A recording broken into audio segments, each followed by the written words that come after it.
Ndugu zangu Waislamu, hii ni moja katika Ijumaa ambazo twazitumia kwa maandalizi ya kuupokea mwezi wa Ramadhani.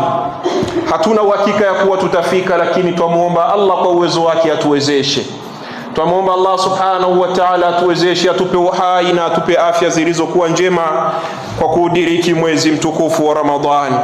Wajua Allah subhanahu wa ta'ala yahillu ba'da ayamin qalaila dhaifun karimun, baada ya masiku machache ataingia mgeni mkarimu mtukufu wa mausimun min mawasimi tijarati ma'a Allah azza wa jalla bil a'mali salihah, na utaingia msimu katika misimu ya biashara baina ya mja na Mola wake, ambao ni biashara ya kuyafanya matendo mazuri. Mja wa Allah subhanahu wa ta'ala, wekeza katika matendo mazuri, wekeza katika kuyafanya yale ambayo Allah subhanahu wa ta'ala amekuamuru kuyatekeleza.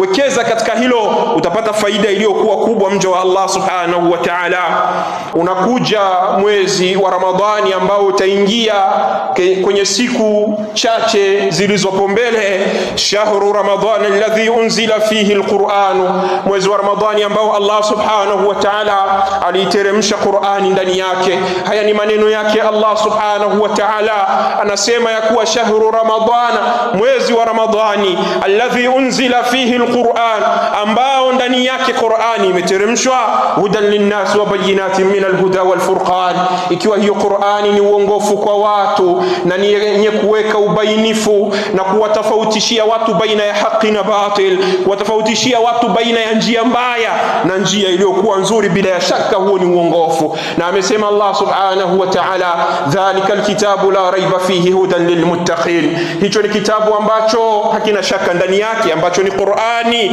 ni uongofu kwa waaminifu waliomwamini Allah subhanahu wa ta'ala. Fihi tudha'afu alhasanatu, ndani ya mwezi huo wa Ramadhani mema ambayo waja wanayafanya ndani ya mwezi huo, Allah subhanahu wa ta'ala anawaongezea maradufu. Wafanya jema limoja unaongezewa thawabu, zinakuwa nyingi zaidi, tofauti na masiku mengine.